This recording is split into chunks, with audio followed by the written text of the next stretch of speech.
자, 오늘 말씀드릴 내용은 이번 주 시장이 어떤 식으로 좀 반응을 할지, 그리고 어떤 부분을 우리가 조금 조심을 해야 하는지, 즉 시장의 눈속임이 어떤 것들이 있을지에 대해서 한번 말씀드리는 시간을 가져보도록 하겠습니다.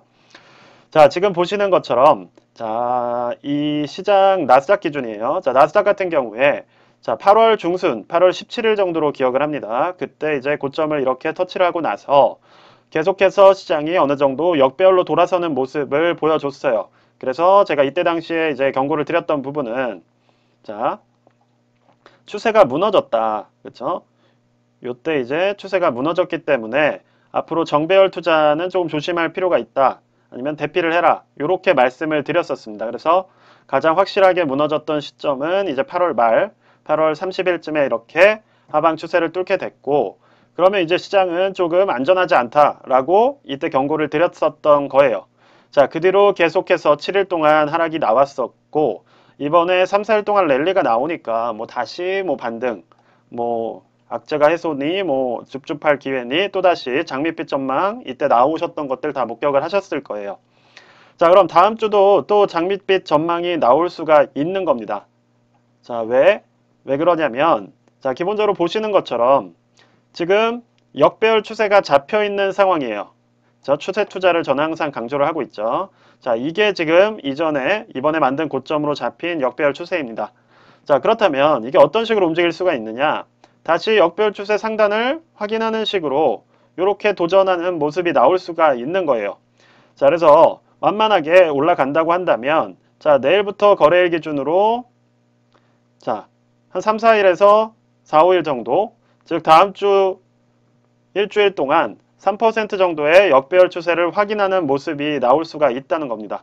물론 이게 아니라 이렇게 바로 쌍바닥을 확인하러 내려갈 수도 있어요.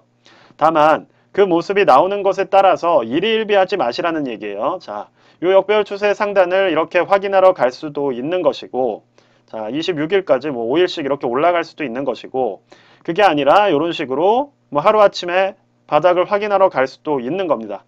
자, 다만 최근 며칠 동안 이렇게 하락하는 모습이 좀 나왔었기 때문에 제 생각으로는 한번 요 상단을 더 터치하러 갈 수도 있다는 생각이 들어요. 그리고 많은 이제 기술적 지표들이 이렇게 하방을 한번 터치한 상황에서 오랫동안 머무르고 있기 때문에 다음 주에 이렇게 3% 정도의 상승을 보여주는 흐름으로 움직여 가더라도 그것에 대해서 너무 샴페인을 터트리지 마시라는 경고를 오늘 영상을 통해서 드리는 겁니다.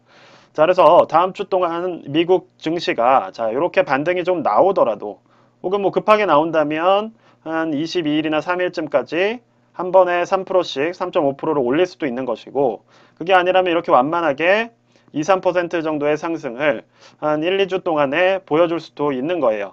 자, 그렇지만 그것이 상승 추세로의 전환이 된 것이 아니라 지금 추세 역배열이 잡혀 있는 상황에서 이 상단 부분을 터치하러 올라가는 것에 불과할 수 있다는 점을 염두에 두시라는 겁니다. 그래서 또 이렇게 이 상단에서 비중을 급격하게 늘리셔서 만약에 여기서 이렇게 하방으로 이렇게 강하게 향하는 모습이 또 나왔을 때 또다시 물려서 괴로움, 좀 심적인 고통을 얻지 마시고 지금 요렇게 즉 상방으로 향할 수도 있고 추세 저항, 역배열을 확인하러 그리고 이렇게 빠질 수도 있다. 라는 이 두 가지 시나리오를 그냥 머리에 두시고 그 시나리오에 맞춰서 대응을 해주시면 되는 거예요. 자, 다른 지수들 역시도 상황은 비슷합니다. 지금 S&P 500 같은 경우는 보시는 것처럼 똑같이 이렇게 역배열 추세가 잡혀 있는 상황이고 상승 여력 역시도 여기서 3, 4% 정도, 3% 정도로 비슷한 상황이에요. 그래서 3% 정도의 반등이 나왔을 때 이것이 다시 시장이 환호하는 상황인가? 또 그렇게 속지 마시고 지금은 상당히 돌다리도 두들겨보고 건너야 되는 그런 시점이라는 겁니다. 그래서 이 정도의 상승이 나왔을 때 과연 이 역배열 추세를 또 막고 저항을 뚫지 못하는 모습이 나온다면 그때는 쌍바닥을 확인하러 갈 수도 있겠구나. 아니면 200주선을 한번 터치할 수도 있겠구나. 라고 생각을 해주시면 됩니다.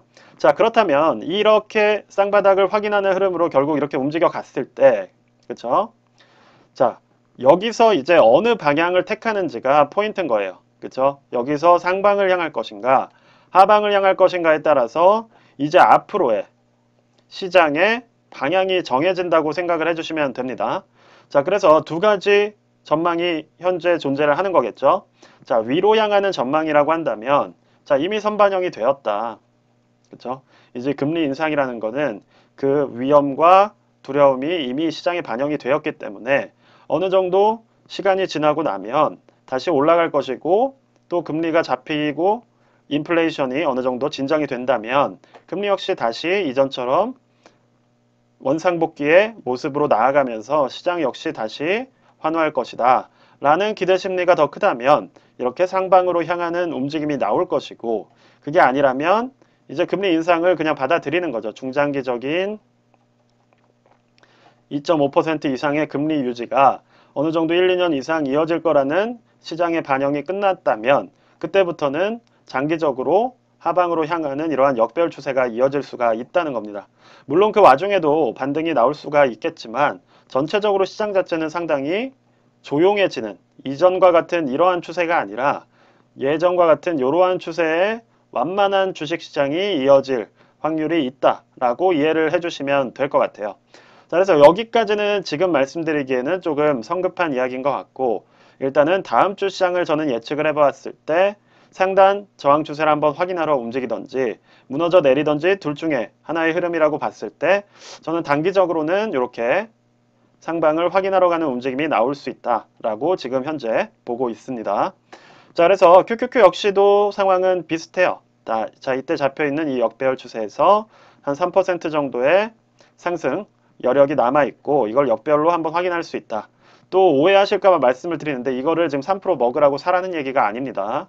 그런 얘기로 이해를 하셨다면 주식을 안 하시는 게 나을 것 같아요.